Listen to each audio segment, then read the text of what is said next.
Well, it's a big show. Welcome to the Fade Route It's a big bad show tonight. with DNZ. Yeah, it's a big show. Here are your hosts, Crack it up, turn on them lights. DNZ.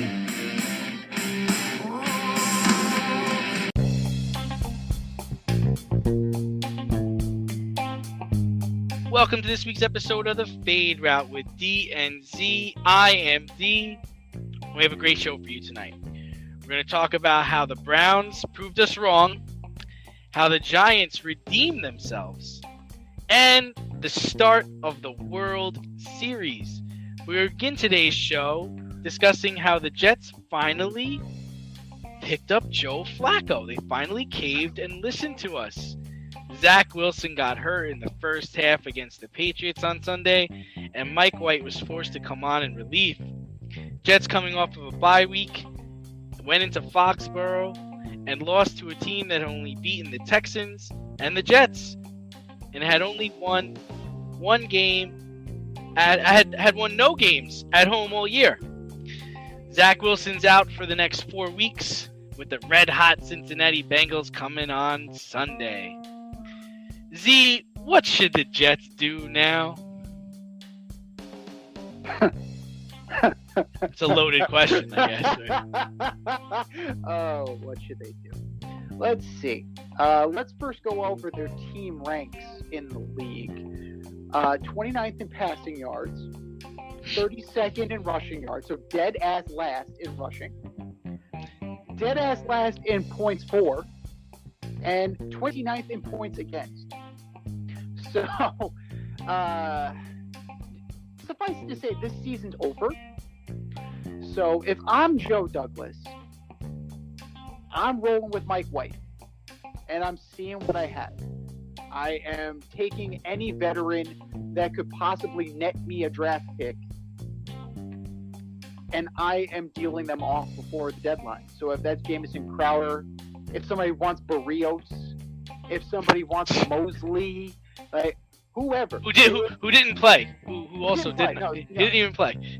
no, CJ Mosley didn't play. So, Highest paid player on the defense didn't play. So something tells me that they're sitting him out so that he's nice and fresh for his new team. So it's possible. But if I'm Joe Douglas, I am floating anybody and everybody that has any modicum of talent, and I am evaluating what I have with these guys. Because I have draft picks like Zuniga who are on the practice squad, and I don't even know if they can play. And I wasted a third-round draft pick on him. And Joe Flacco, as Joe Flacco is wont to do, he is not reporting until Friday. So, like I texted you during our production meeting today, I'm like, he's not reporting till Friday. It makes you wonder if he'll turn around and just fucking retire. If I was Screw Joe Flacco, this. Exactly. If I'm Joe Flacco and I have any modicum of self-awareness, like I was fourth on the depth chart in Philly, behind Reed Sinnett, who they just claimed from the Dolphins, and Gardner Minshew. I'm like, if there was an XFL, I got 1 foot in the XFL and I got 1 foot on a banana peel. That's where I am in my career. Is it possible he just kind of looked and saw the Bengals coming to town? He's like, oh no, no, I will not be playing in that game. I am not playing that game. No, thank you.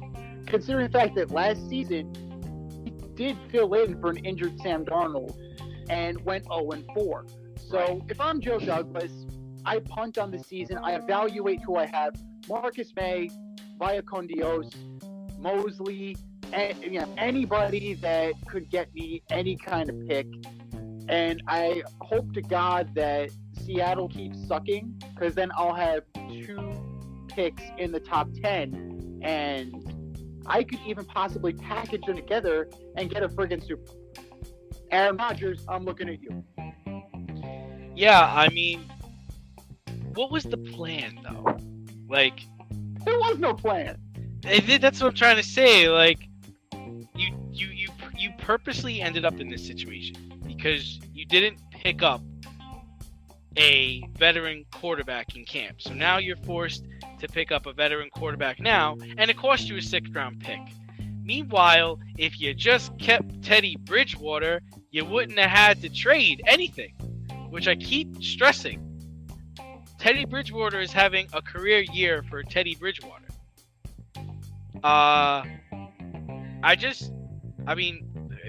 If I'm, forget about Joe Douglas. Like, if I'm the owner,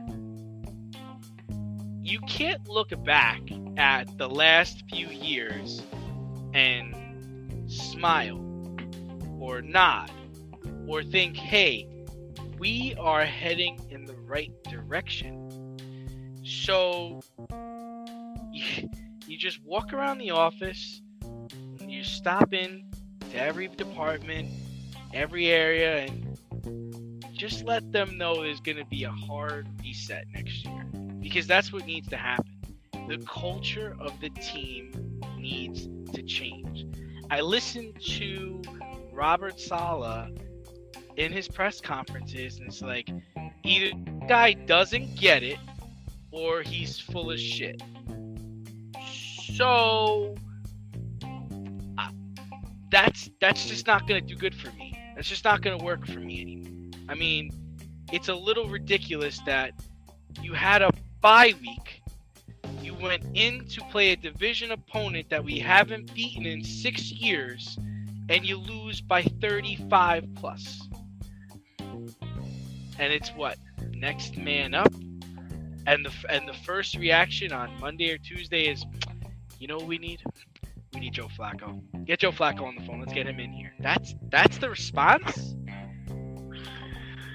Oh. And let's not forget. Let's not forget that this 6th pick could become a 5th-round pick if Joe Flacco plays an extended period of time. So it could possibly get worse. You're telling me that come December 3rd, you're going to trot Zach Wilson back out there when you're, I don't know, 2-9? It just baffles me. Meanwhile, this weekend, you play the Cincinnati Bengals, who are on fire. They're coming out of they just smoked Baltimore in Baltimore. They drafted Joe Burrow with the number 1 pick last year. And you drafted Zach Wilson with the number 2 pick this year. Man, if you don't look and see the difference in caliber of player, I don't know what to tell you, man. I don't know. If you're looking at those two guys and being like, yeah, they're close, come on. No way. Come on. This guy, I mean, we're going to talk about Baker Mayfield later, but this guy is not even Baker Mayfield. Not even close. He doesn't know what he's doing out there, and it's not his fault. I don't blame. It's not his fault. It's 100% not his fault. And I'm starting to actually feel bad for the guy, because I'm starting to think, man, maybe this kid really did have number 2 overall, number 3 overall talent, and they're destroying him. He's getting killed out there. The hit he took on the sideline was much worse than the hit he took that knocked him out of the game. It might have been him like saying, I have enough. I'm out. I watched the game live. I was like, he don't want no more. No mas. No mas. Nobody's open. I can't get away from anybody. We're already out of this game. I'm out. But you also have a guy like Denzel Mims on the sideline because he doesn't run precise routes. Dude's fast as fuck. Sometimes speed is what you need. How about it took 2 injuries and a blowout to get him in the game? I don't understand this. They drafted him. It's not like he was a holdover. It's not like McCagnon drafted him. Joe Douglas drafted this dude. And now you don't like him? What? Matt LaFleur's little brother doesn't like him? And if you listen to the press conferences, they're saying, oh, he's close. oh, he's getting better in different areas. Oh, this guy gets to play because this guy plays on special teams. It's like, yo. So I just want to make sure I got this right. So you're going to stunt this kid's growth because you had to get passes for Brashad Perriman last year, for Rios this year, and Jamison Crowder. So this kid's going to remain a question mark because you are trying to dap up a special teams player. But not only that, you're 1-5, man. Like, it ain't working. No. And I hate to speak ill of the dead, but this really did begin with the passing of Greg Knapp. You can't plan for something like that. I understand that, but like I can see where things would be discombobulated. But you're telling me that Mike LaFleur doesn't have any kind of feel, that he has nothing in his bag to help this kid out? Like, there's the offensive line coach doesn't have anything in his bag of tricks to kind of make it a little bit easier. Like, this seems like a flawed staff at this point. When you're looking big picture, like, what are they doing during practice? Gets them ready for the game, especially since they had just had 2 weeks off. Like you said, you had 2 weeks. What did you guys do? What did you do for 2 weeks? You just stared in the mirror saying, "Oh, I wish it was this week. I wish it was next week."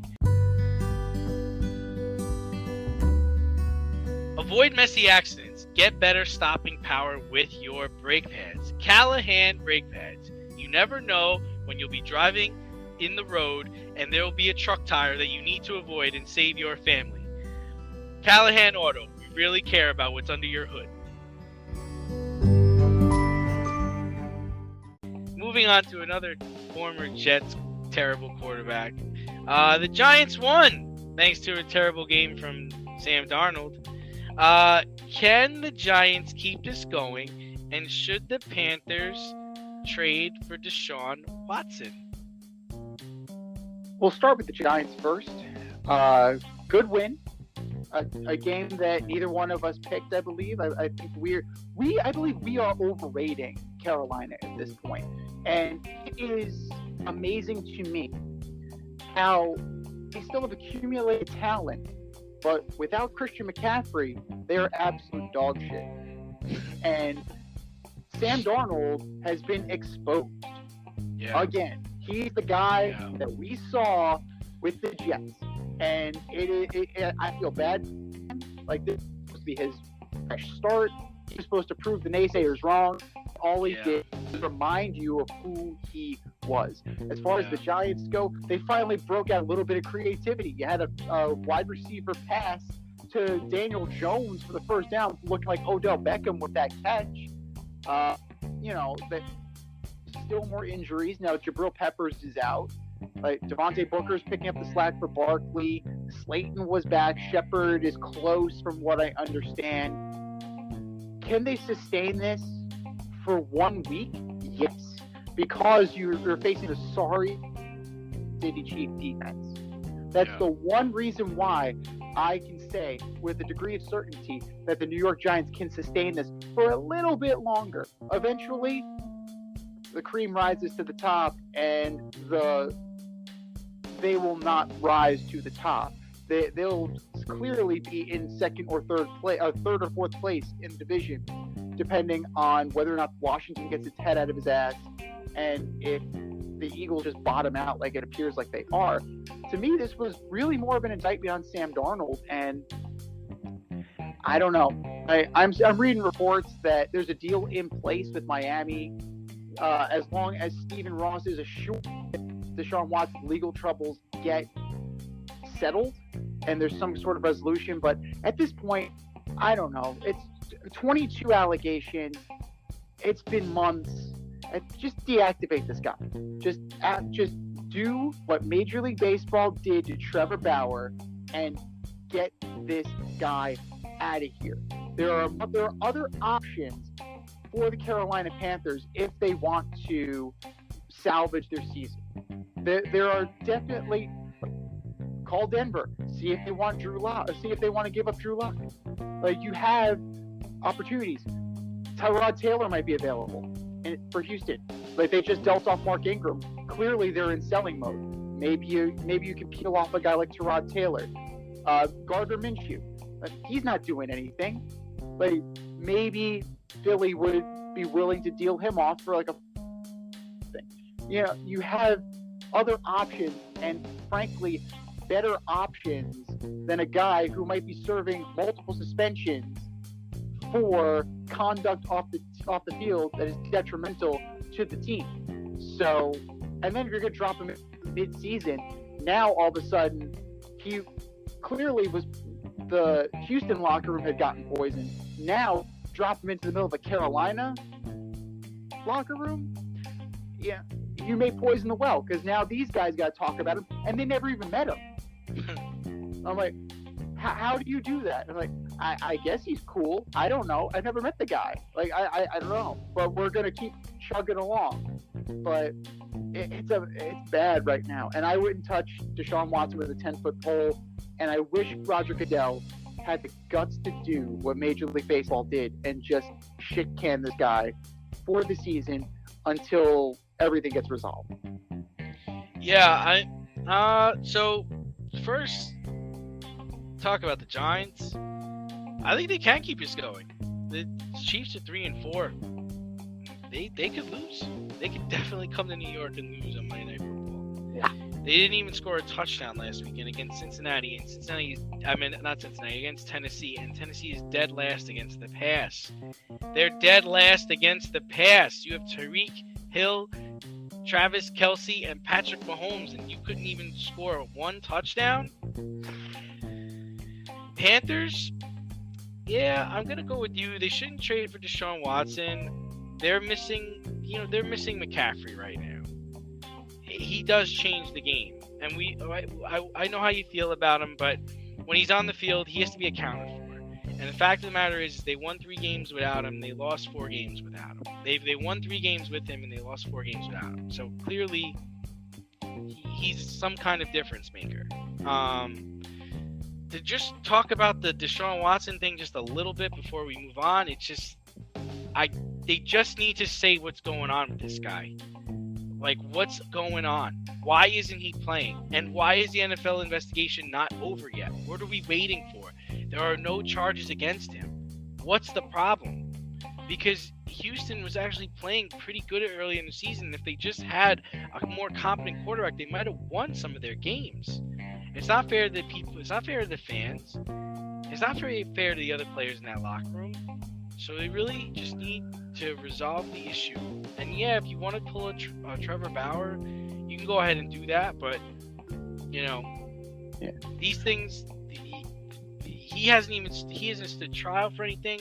The charges are just charges right now. So litigation is not scheduled to take place until February. So you're looking at Super Bowl, but the fact that they have an ongoing investigation, it leads me to believe that the league is going to move closer to deactivating him, just from the simple fact that it's going to get a lot worse before it gets better, because now you're actually going to go into deposition. This is all going to be made public. It's all going to be laid bare. And we're going to find out what kind of person we know in the court of public opinion, but we're going to find out in detail, in graphic detail, what kind of person Deshaun Watson is. And it's going to be an ugly look for the league in a time when you already have the John Gruden situation. You have this Washington football team situation that they're sweeping this under the rug. Like, they're trying to cover this up. They're trying to.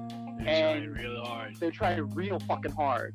And they gotta, in their heart of hearts, they really need to be considering, just for a second on the Daniel Snyder thing, they really got to consider Donald Sterling him.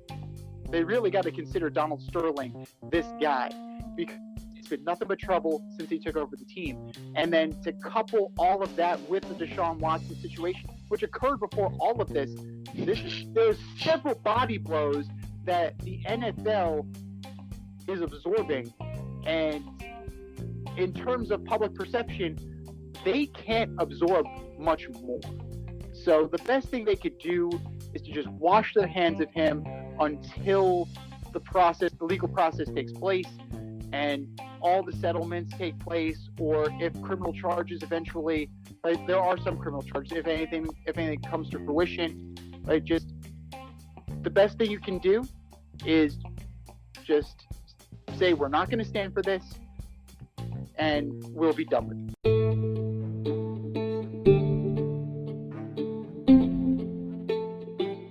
You can find the Fade Route on Facebook now. Check out our Facebook page, The Fade Route with DNZ. It's a one-stop shop for everything we do. Content, link to the Fade store, all of our episodes, you name it, it is there. The Fade Route with DNZ on Facebook. In other news, Tom Brady keeps on rolling. Wins again, moves his team to 6-1, and in the midst of that, threw his 600th touchdown pass. And then Mike Evans proceeded to give the ball to a random fan in the stands. Bullshit. Now, when the fan was approached, he gave the ball up without asking for anything. He said, if Tom wants the ball, here's the ball. Didn't even really think twice about it.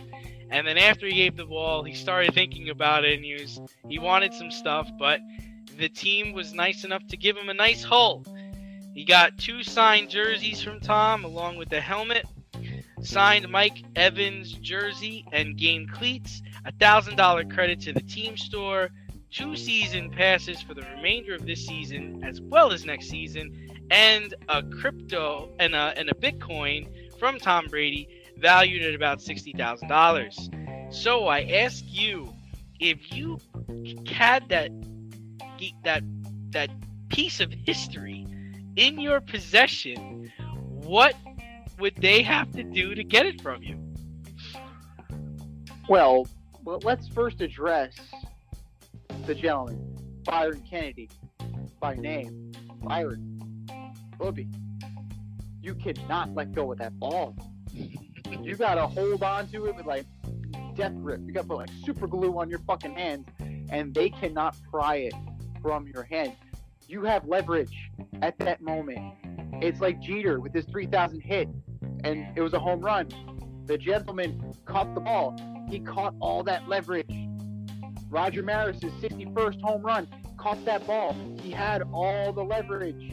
A-Rod's 3,000 hit, also a home run, caught the ball, had all the leverage, had all the bargaining power. Once you relinquish control of that ball, you've pretty much given all of your leverage away. And at this point, it just becomes a nice gesture by the Buccaneers.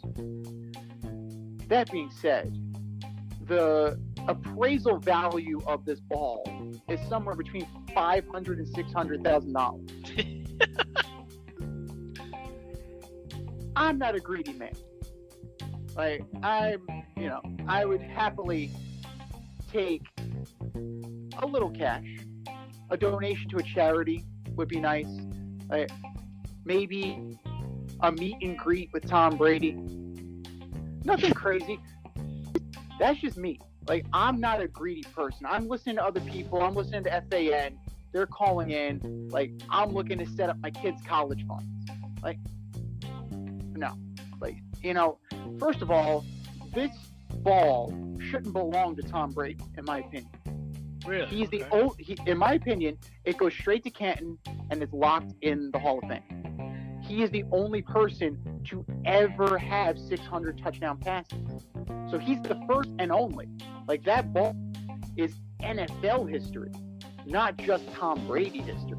Now, if I want to start a bidding war between the NFL and Tom Brady, now that's something that could be interesting, depending on how much Tom Brady values his own memorabilia. But, some cash, maybe a check, a meet and greet. But That's where I am. Like, don't give me the memorabilia. I'm not a memorabilia guy. Like, you know me. Like, I don't have a lot of memorabilia, and it doesn't do anything for me. I'll take the cash equivalent of all that stuff. Yeah, and when I first saw it happen, I thought to myself, okay, yeah, I'm like you. I don't need the memorabilia. I'm more about experiences. I'm not giving you the ball. I want to meet Tom, so bring me to a secure place to watch the rest of this game, and then I want to meet him, and then we can talk about the terms of how I will give this up. But then, I started thinking about it a little bit more, and it's just like, does the ball really belong to me? That's the thing I kind of got stuck on. It's like, oh, I gave this to you, but you know what? I shouldn't have given it to you. This was an accident. Can I have it back? It's not like this was a home run ball. And the other thing I thought about like, if I caught someone's first home run, or if I caught someone's first hit, things like that. It's just like, yeah, I think I'd give them back without asking for anything. This was a piece of history, which kind of gets me like, I do want something, but the other part of me says, I probably should just give it back, especially since it was given by accident to me. Like, it wasn't purposely given to me. They didn't realize it. This was like an oh shit situation. So that's where I get stuck. However, I do think I think what he was given, considering he gave the ball up for an X for nothing, what they gave him was very nice. Very nice. It was the least they could do. But you would think that a local business would hop on board of this. This is a perfect opportunity to get free advertising and say, hey man, he was so nice to give back the ball. We're going to let him eat free here for the next year. Or, Walmart comes in and goes, oh, you know what? We're going to give you a $300 gift. Because when you think about it, like you said, the ball is valued at about $500,000. And he just gave that up. I mean, you talk to some people and they would have been on the phone with JSA to authenticate the ball, and Tom, I'll see you at auction. That's how some people would be with this thing, especially since he wanted it. There's a lot of things, and he even said in the press conference, he doesn't really care for this kind of stuff, but he wanted this ball. He wanted the 600th ball. So now, where do you stand on this? Is possession with Tom Brady, or is it possession with the NFL? Since he is the only person to have ever done this, and it would be such a gem in the Hall of Fame. Where do you stand on that? Yeah, so I stand actually after thinking about it a lot. In the beginning, I really was all about, I'm the fan. You fucked up. The ball is mine. Payday. That's how I really was in the beginning. But then I thought about it. To me, it's actually the team's ball. I think it's the Bucks' ball, and it's the Bucks to decide if they're going to give it to Tom, if they're going to give it to Canton. I think it belongs to the Bucks. Football is different. It's not like baseball where there's foul balls and there's home runs and things like that. This wasn't given on purpose. This was given by accident. It's like if somebody dropped $1,000 on the floor in front of you and you picked it up and they ran back and said, hey, that's my $1,000. You're not going to put it in your pocket and say, sorry. Oh, well, oops. No, you're going to give them back that money. So that's where I stand with it. I think it's a piece of history. I'm okay with Tom keeping it if he wants to keep it because he did it.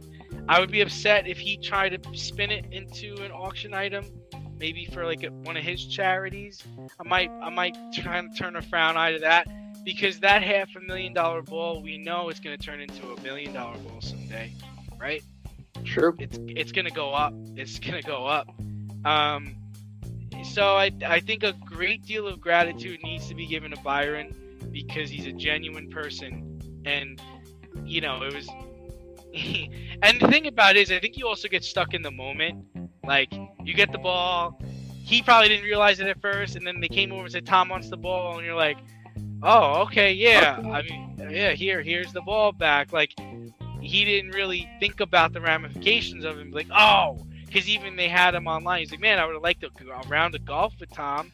I'm sure Tom would have did that, right? I mean, No, so, totally. So But, I think I'd like to see the local businesses get involved and do a little bit more for Byron.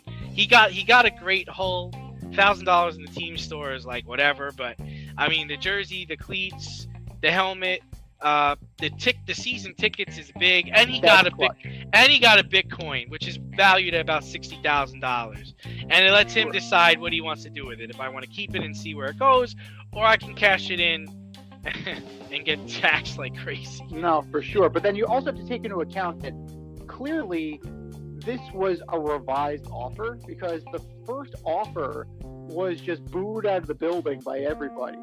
The initial offer was just $1,000 to the team store. I didn't know that. An autographed jersey, not necessarily Tom Brady's. Oh, jeez. And a game-used ball. Oh, Maybe man, not even that's a dirty. touchdown. That's dirty. I didn't know that part of the story. That's dirty. Yeah. I did know he gave it up without asking for anything, and then he kind of recanted and was like, kind of wanted something. I didn't know that that's what they came to him with first. It's like, geez. But I definitely would want to meet him. I don't know if, I mean, we got to at least have a 10-minute conversation. Like, I don't care, but. Are you in need of air care maintenance or service? I have the company for you. Air Care Technicians. They service the Westchester and Northern Bronx area and can help you with all your heating and cooling, maintenance, and service needs.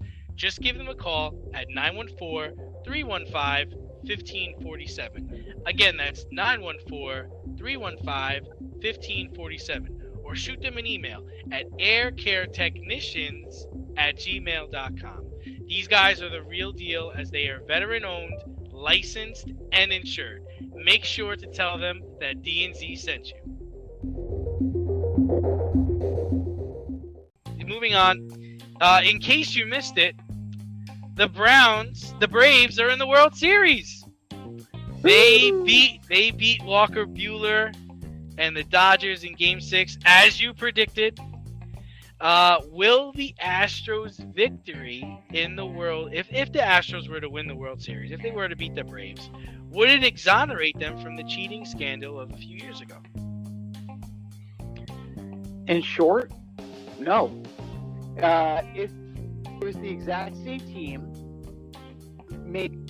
But who is actually left from that team? You have Correa, Bregman, Altuve. It's really okay. Those are the three main cogs, but that's it. That's all. Mike Fiers is gone. Justin Verlander's, like, all these guys they're all gone. So You're penalizing people that weren't even on the team at the time. you're penalizing Dusty Baker in the court of public opinion for something that AJ Hinch did and Jeff Lunau did, and they have also paid for it with their jobs, and in AJ Hinch's case, a year suspension. So it doesn't exonerate them, but if these guys are able to pull it out, it definitely is going to restore a little bit of the shine, put a little bit more of the faith on their talent, because the team is immensely talented, and they probably didn't need to cheat. Probably. But, the 1919 Black Sox didn't need to do what they needed to do, but hey, they did what they did. They wanted to get paid. They wanted to get paid, absolutely. So it doesn't exonerate them, but it shows that this team is actually immensely talented, because they still have been to 3 World Series in 5 years. Right. That's impressive. Yeah. I agree with you. I don't think it will, but I do think it should. I know you mentioned that a lot of the players are gone, but a lot of the key players are still there. Brantley, Bregman, Altuve, Verlander, those guys. I know Verlander's on the team, but he's out this year. It's tough. It's tough. it's tough because, like you said, 3 World Series, 5 years, definitely a really good team. Do you think the cheating scandal will keep some of these guys out of the Hall of Fame if they were ever to be up for election? That's a good question. I don't think so. If the guardians of the game keep doing what they're doing with performance-enhancing drugs, it may keep them out onto like a player's ballot situation. But from what I've seen and the trend that we've seen in Hall of Fame voting, the younger sports writers, they don't seem to be too bothered by performance-enhancing drugs or cheating or sign stealing or any of these things. So I think that eventually they will get in, maybe not first ballot, but I think they will eventually get into the Hall of Fame if they are merited. So only time will tell, because who's to say that these guys have long and fruitful careers? I mean, Carlos Correa is 29 years old. He already has a back injury, so he could turn around and be Don Mattingly tomorrow. So they still have to finish their careers. If they pass muster, they'll get in. They'll definitely get in eventually. I mean, I'm a Braves fan, but even watching this game, like I don't really look at them as the cheaters. And if they were to win, I'd be happy for Dusty Baker. I'd be sad my team lost, but I'd be happy for Dusty Baker.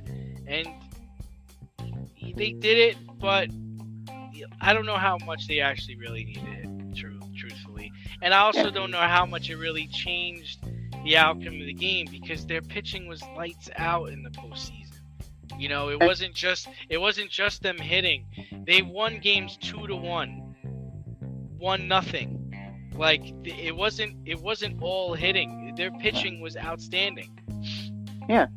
If you juxtapose that team with this team, what we're watching now, their pitching is dreadful. Right. It is amazing how terrible the Astros pitching is right now. And now the Braves pitching just got dealt a blow with the Charlie Morton injury. I mean, tough guy for pitching with a fractured fibula. He struck 2 people out. Yeah. Yeah. Including Altuve.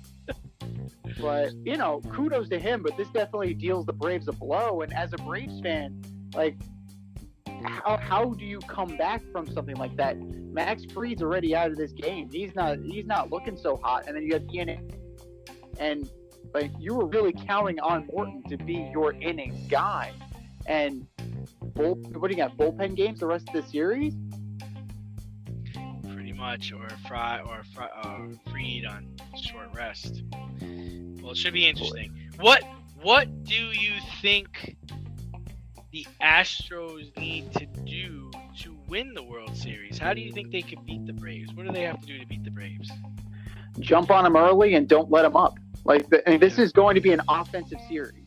It's definitely the pitching and the way it's been going and the way that Dusty Baker and Brian Snitker have been using their bullpens. The runs are going to come early and they're going to come often. So it's whoever scores that last run. You have Altuve, you have Brantley, you have Bregman, you have Yordan Alvarez. You have so many sticks in this lineup that you can definitely hang with the Braves. You just got to make sure that you demoralize them early. And as far as like an X factor, for me, I'm looking at Yuli Gurriel. I want to see him really break if I'm the Astros, because you expect the other guys to do it. Gurriel, he's kind of like the unsung guy. I definitely think that he'll have a breakout series. And even Kyle Tucker. I've seen Kyle Tucker. He makes solid contact, and he's a pretty decent outfielder too. So, I definitely think that those are going to be my picks to click and the guys to watch. As far as the Braves go, Jorge Soler, he was sorely missed when he was out with COVID. Now that he's here, hits the third pitch of the game out for a home run yesterday. First time it's ever been done in Major League history. He's definitely going to be the guy to watch in this lineup for the Braves.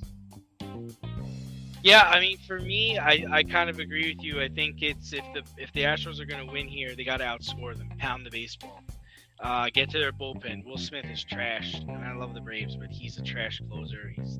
He's not really that great. He's a Mark Wohlers, that's for damn sure. And then for the Braves to win, I think it really falls on Austin Riley. He needs to stand out. Needs to be the MVP. Pitching needs to keep the Astros under 4 runs. Not doing such a good job right now, but that's where that series needs to be.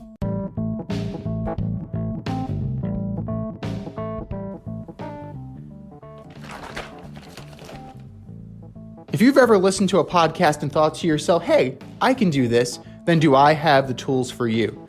If you haven't heard about Anchor, it's the easiest way to make a podcast. Let me explain. It's free. There are creation tools that allow you to record and edit your podcast right from your phone or computer. No specialty training, no specialty programs needed. Anchor will then distribute your podcast for you so it can be heard on Spotify, Apple Podcast, and many more. Plus, you can make money from your podcast with no minimum listenership. How cool is that? It's everything you need to make a podcast in one place. Go to anchor.fm and get started today. That's anchor.fm. What are you waiting for?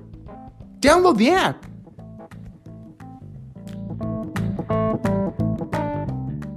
Moving on, the Browns proved us wrong. And they won with Case Keenum. We laughed at them and said there was no way they were going to win on Thursday night against the Broncos.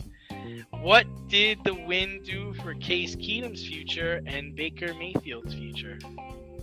Well, considering the fact that Baker Mayfield is already lobbying to try and get back into the game on Sunday against the Steelers, it probably didn't do that much for Case Keenum's future, but this is kind of who Case Keenum is. He'll get you a win.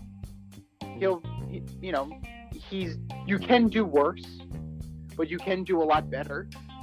He's definitely a middle of the pack, good, solid backup quarterback. And lots of teams would love to have a guy as well traveled as Case Keenum, who has experience that he can kind of impart onto a rookie quarterback. Yes. But yeah, as far as what he very is, good point there. He is who he is. He'll get you a couple, but he'll also cost you a couple. I say let him start until Baker's healthy. He proved that he's an adequate starter in the league, contrary to what Mike Zimmer thinks. But I like him, and their offense looks a lot different without him. And the fact that he was able to win with a large part of the team out is super impressive. We both had them dead in the water, and they beat not a great Broncos team, but a good Broncos team. Broncos are kind of falling right now, but they are a good team. No, they are. They're a representative team. They started their offensive players. They had everybody, and it wasn't as Case Keenum's cupboard wasn't as bare as we thought it was going to be. Landry played, Beckham played. I don't know where Mr. Johnson, Dearness came from, but that was an impressive. How impressive is the Cleveland Browns running back room to where that guy is the third string? Yeah, outstanding. That was quite impressive. But if you're looking at say that you're going to have Case Keenum start until the bye week. Pittsburgh at Cincy, at New England, versus the Lions at Baltimore. What are you happy with?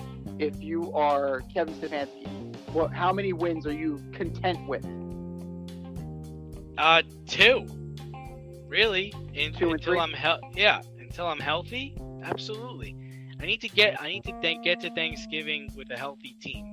We talked about it a lot last week, where that's the goal. It's like I want to get to the Lions game with a healthy team, face Baltimore, and then go on my bye, and then okay guys, we need to win out. That's where I want to be. Forget about the next month or so. There's too many people hurt.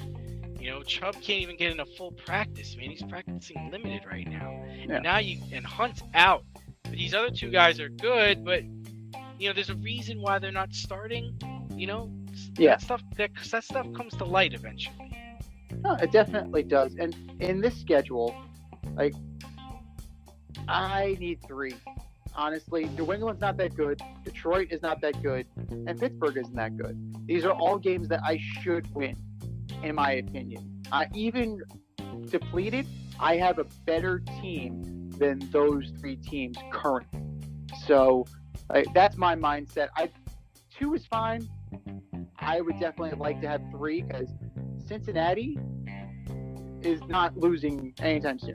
Like, they were the real deal. And I can't believe I'm saying that based on what we saw from Cincinnati in years past.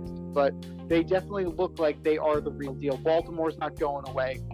Pittsburgh, they're a little long in the tooth. And now you have Mike Tomlin sending off rumors that he's going to USC because Carson Palmer's an idiot. So, they're in complete disarray. I just got to make sure, like they say, if I'm being chased by a bear, I don't have to outrun the bear. I have to outrun you. So if I'm the Browns, I just have to outrun the Steelers, and I still got a shot. Because the Steelers right now, in my opinion, they are the dregs of this division.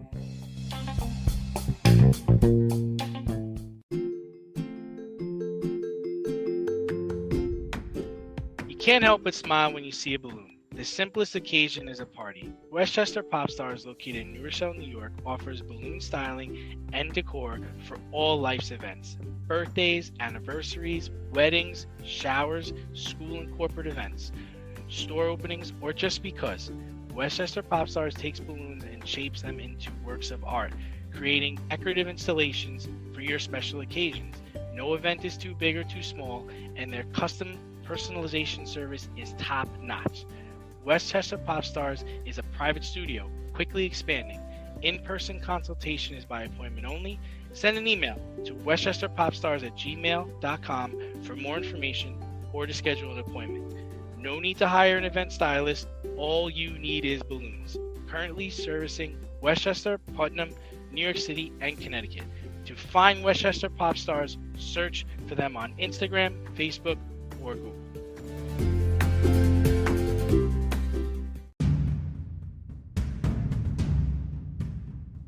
More or less?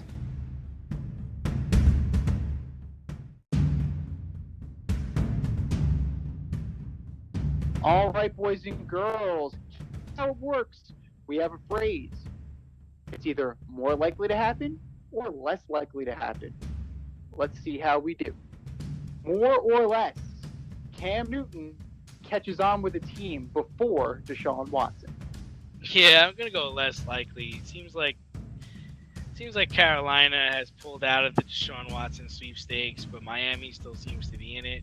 And you got to think, if something were to happen to like Kyler Murray or Josh Allen, if any of those top guys are going to go down, you got to think that they would make a hard push for Watson, just because they're so close to really, being a championship team.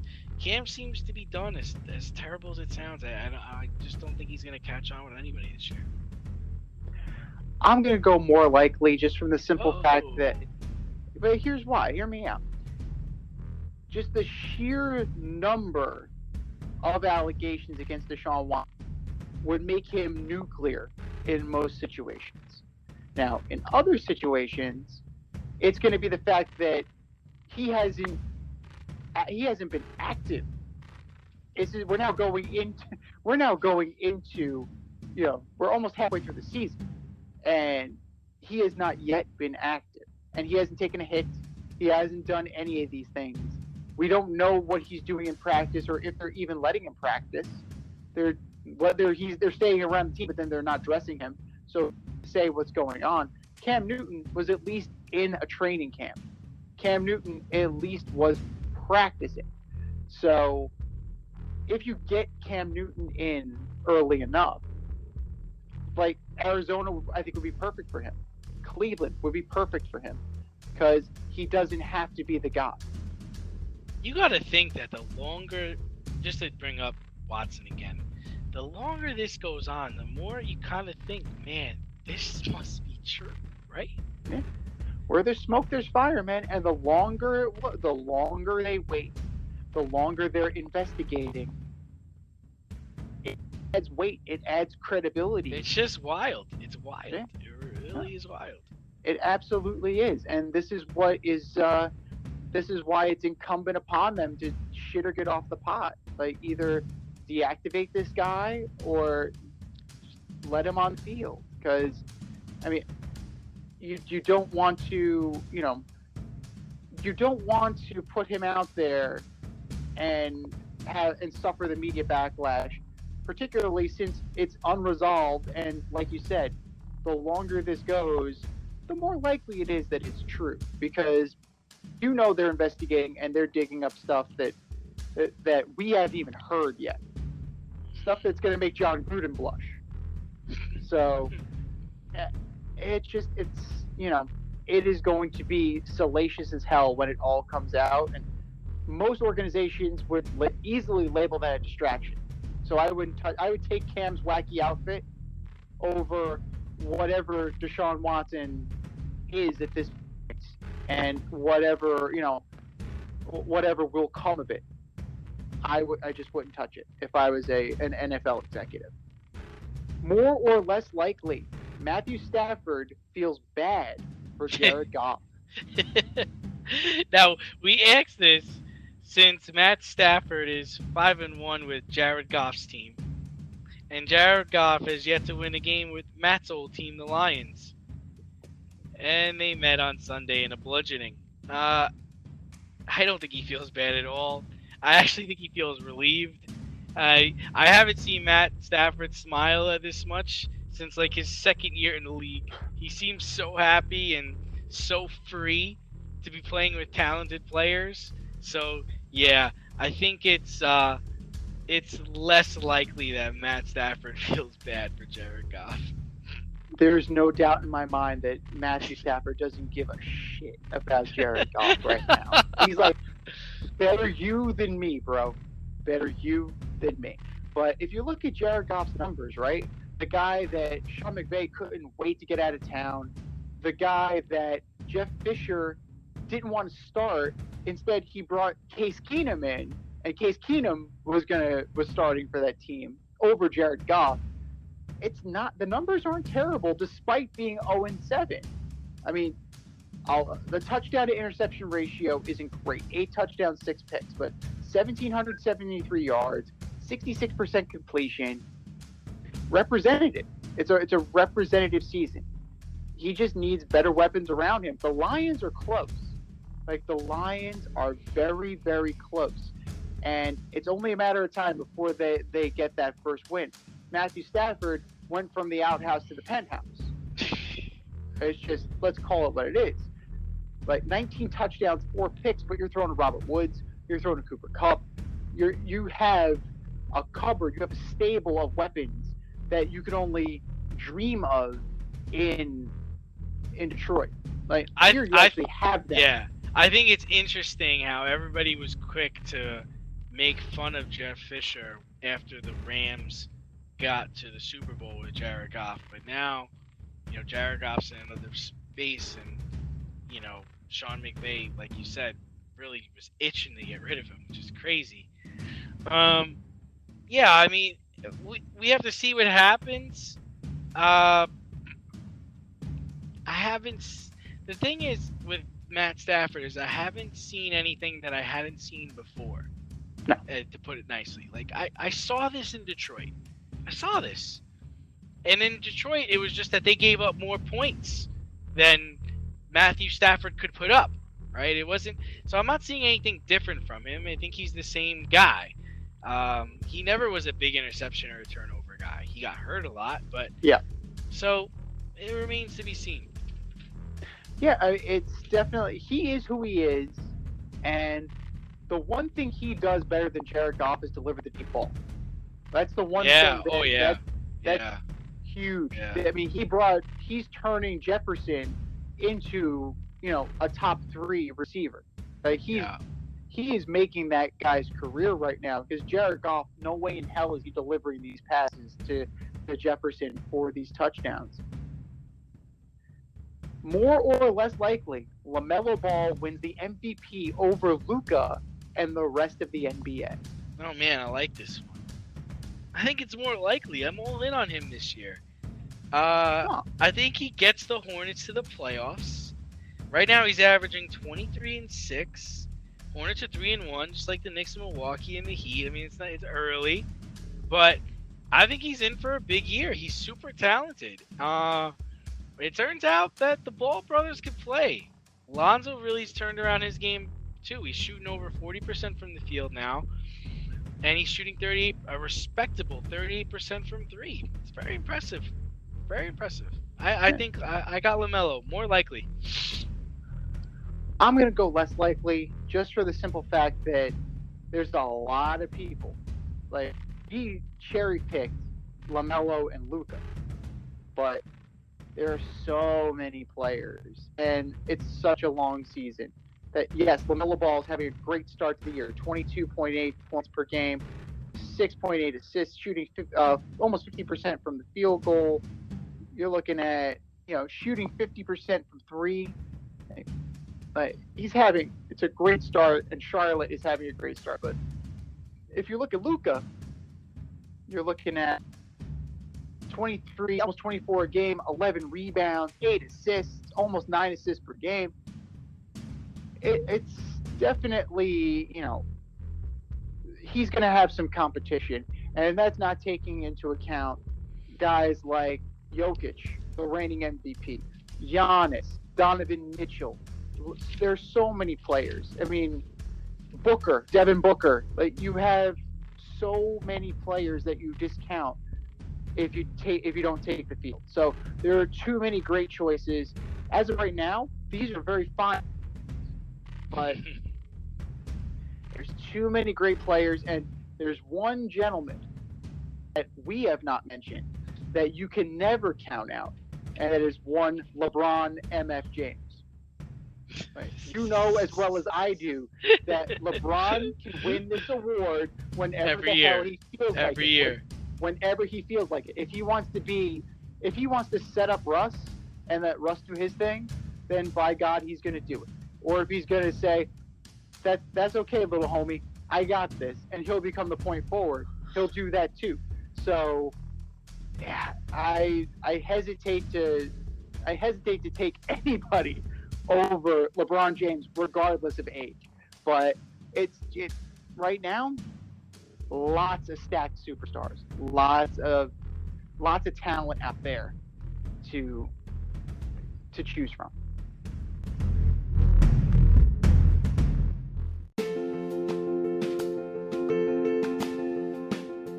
Looking to break into broadcast media, web development, social media marketing, or filmmaking? Then CSB is the program for you.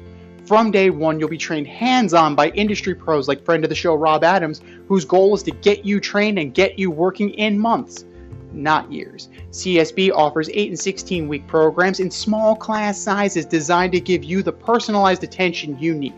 If you can make it in person, there are 5 East Coast locations. If you can't, they offer virtual classes too. How great is that? And once you graduate, you become part of the alumni network that gets you to the front of the line. Trust me, I'm an alum myself. Go to gocsb.com today, request more info, set up a studio tour, and who knows, you may very well be on your way to a career in broadcast media. That's gocsb.com, and tell them Z sent you. gocsb.com.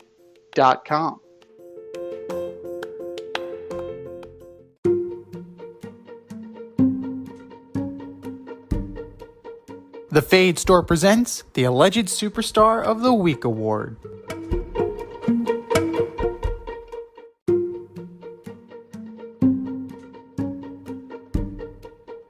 All right, boys and girls, it is now time for the Alleged Superstar of the Week Award. We are dropping the ass. We are giving the ass out again this week. You know it. You love it. And do you know who won last week, D? Oh, I know this. No, I don't remember it. It is Mr. Vaccine Card Fraud himself, Evander Kane. Took it home. Mr. Double Secret Probation, Evander Kane. You won the ass for last week. Who's going to win the ass for this week? Well, we're going to drop the poll as soon as we're done with this show. Go to our Twitter account at FadeRouteDNZ.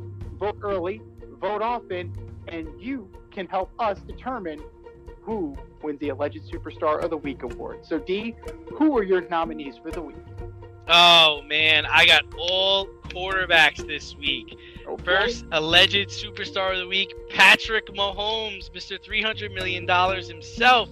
20 for 35, 206 yards, 1 interception, and a 27-3 loss in Tennessee.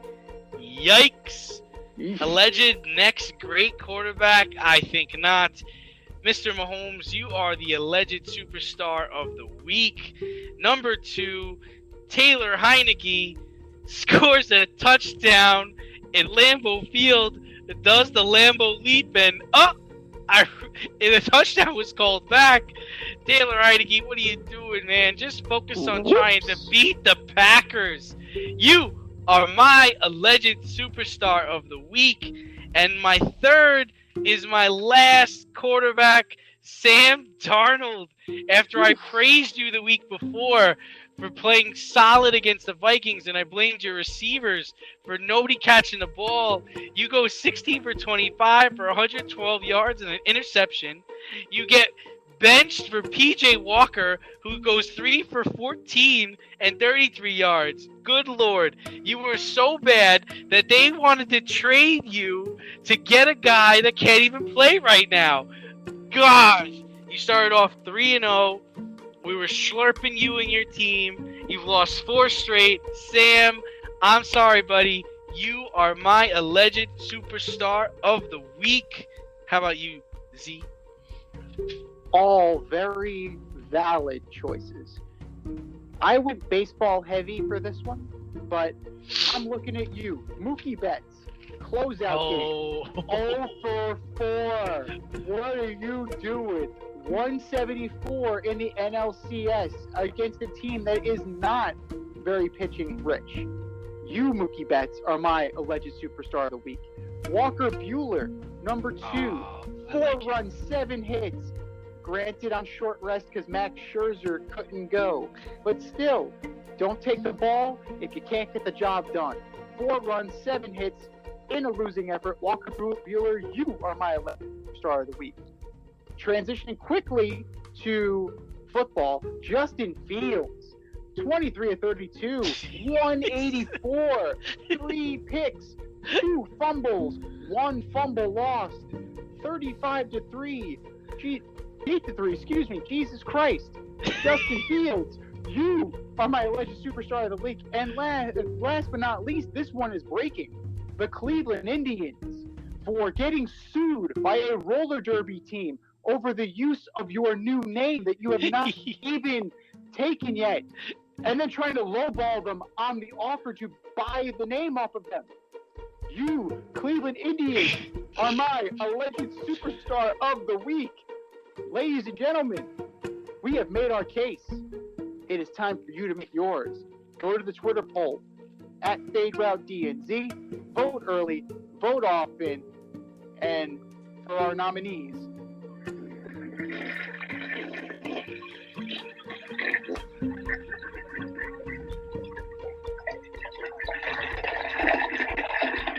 Just do better, boys.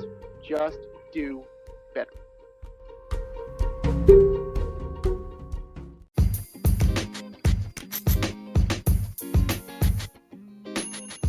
Your favorite podcast has its own merch line now. Go to teespring.com, type The Fade Store into the search bar, and have access to our sweatshirts, t-shirts, long sleeve shirts, tank tops, and much more on the way. That's teespring.com. Type in The Fade Store at the search bar and show your boys some love.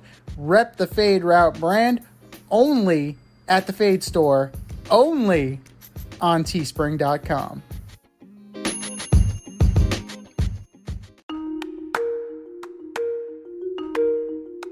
Let's run the option and give you our picks for the week.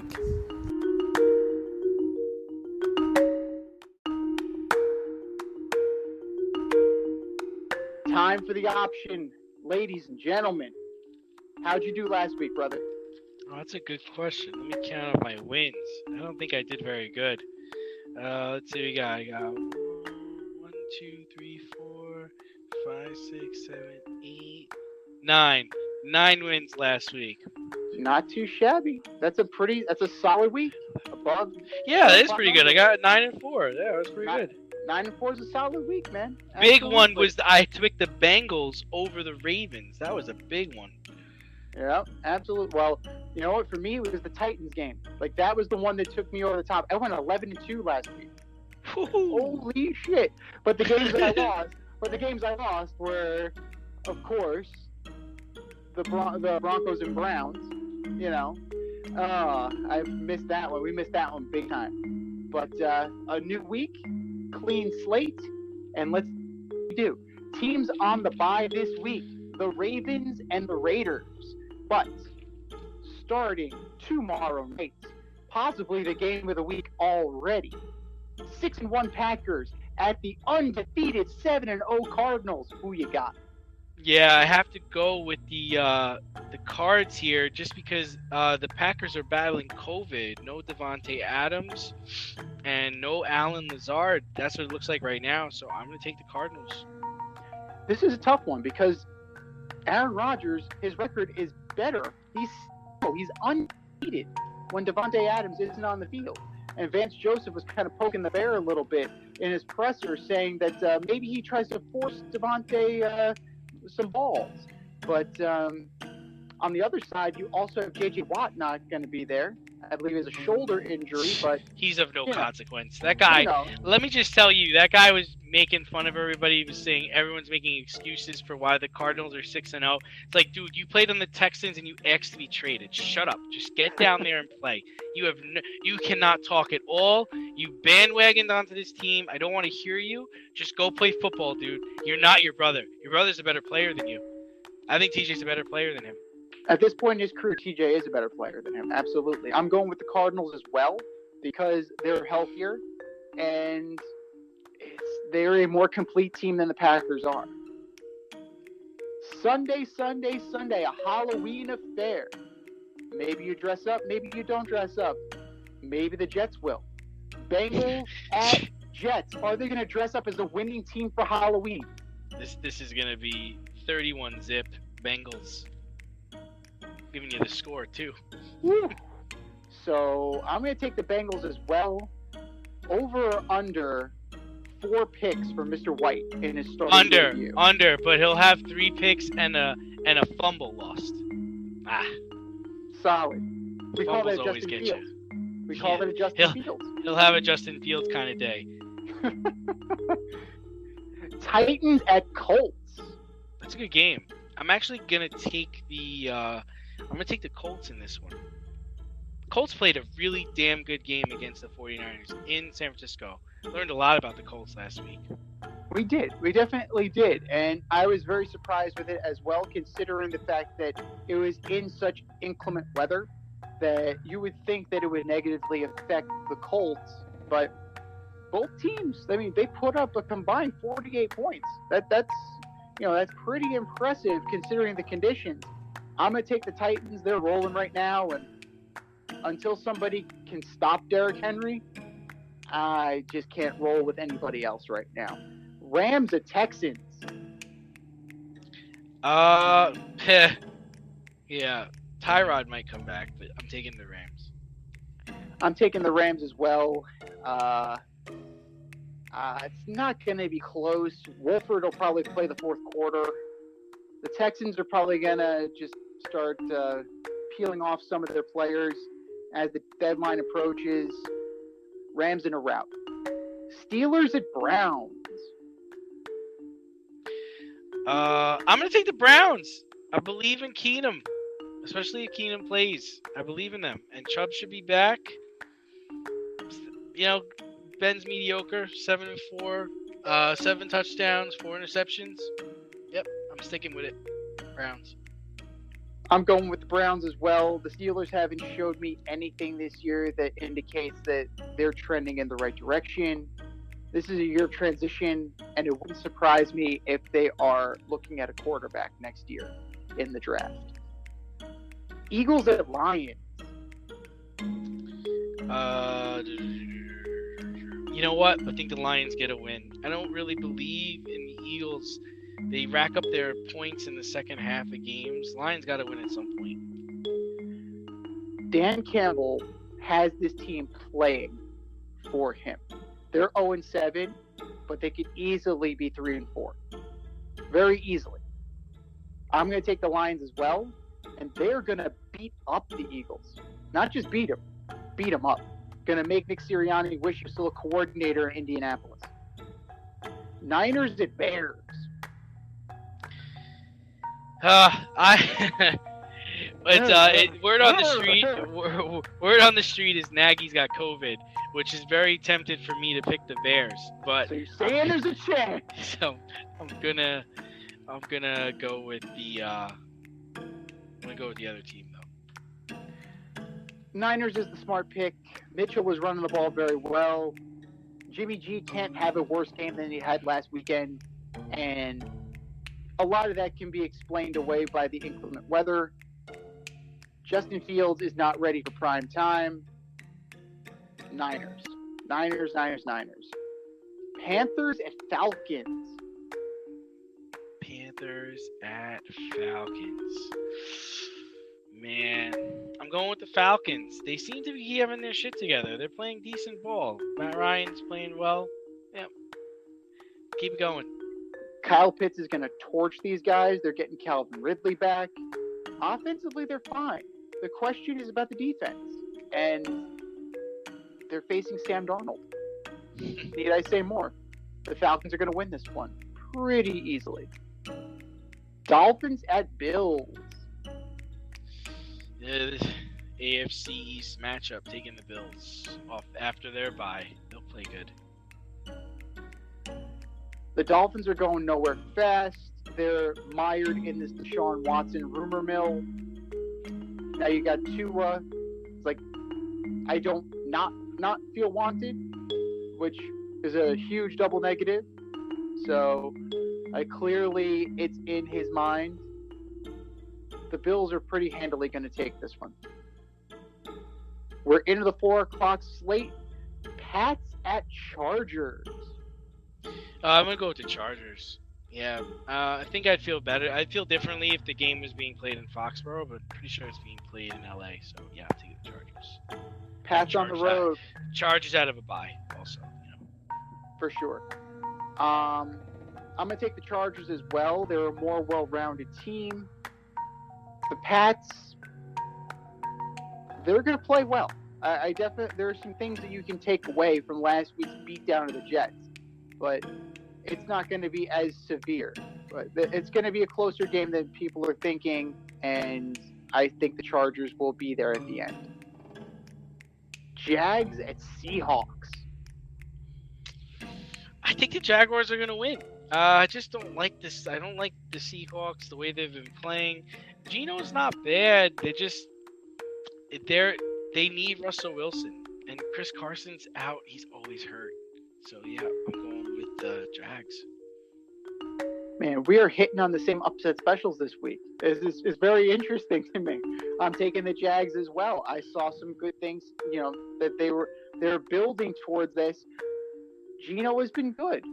Like I like him. Another former Jets quarterback. True. I mean, the thing about Geno Smith is that clearly he wasn't ready for the role when he was given the role, mostly because Rex Ryan's an idiot and played Mark Sanchez in the third quarter of a fucking meaningless preseason game. Oh, it's the Diet Coke. It's Diet Coke for a reason. It cost Mark Sanchez his starting job.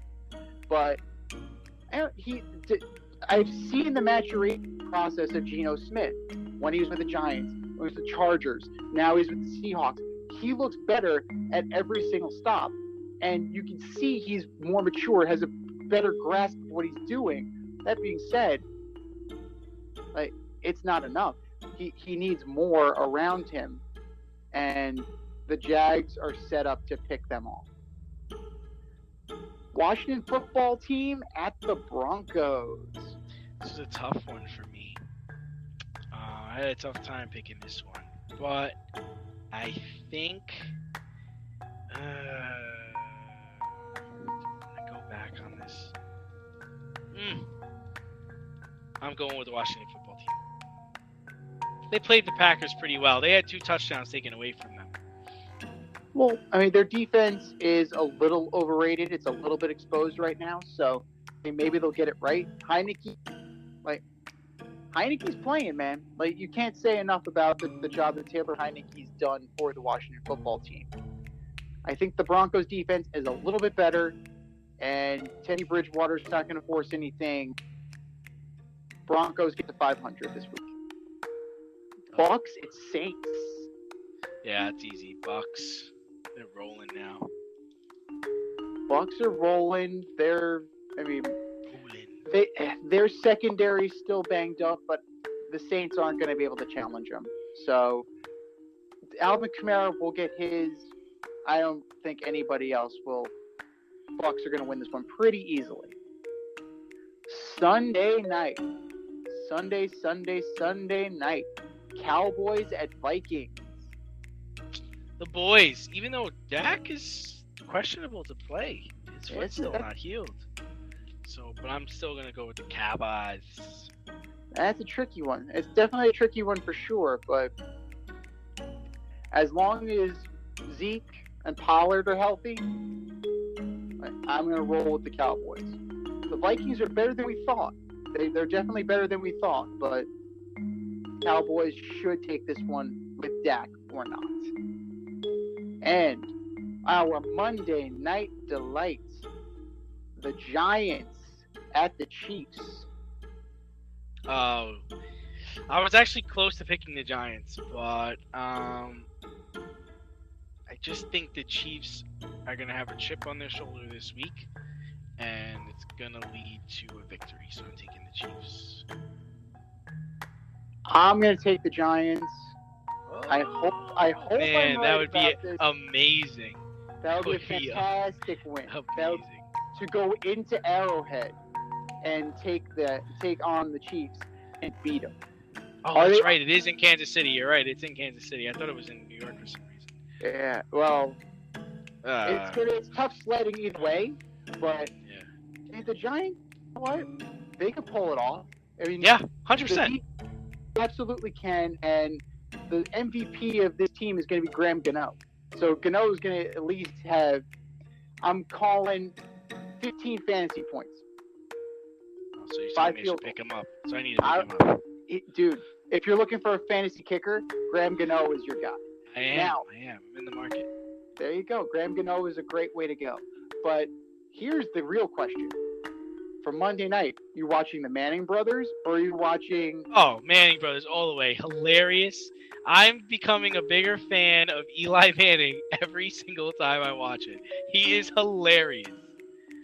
I find Peyton Manning insufferable on the show. Like Joe Buck insufferable, or it's like he doesn't know when to shut up. Tim McCarver insufferable. Which one? Oh no, neither. Joe Buck is a preening schmo. Tim McCarver thought he was the smartest guy in the room. Peyton Manning just needs an edit. He just needs a filter. He just needs to know when to shut up. Eli Manning is very good. Like, I love him. Love it. He's throwing up the double bird. He's doing the, yeah, he's doing the shots so ahead great. with Marshawn. But it was rough. In the beginning of the year, it's rough. I think they're settling into it. And Eli Manning is the MVP, man. He is the MVP of this. I love it. Okay, this has been the Fade Route with D and Z. Thanks for tuning in tonight. Catch our podcast Wednesday nights on the Anchor, on Spotify, or wherever you listen to your podcasts. Until next time, stay faded, everyone. We'll talk to you next week.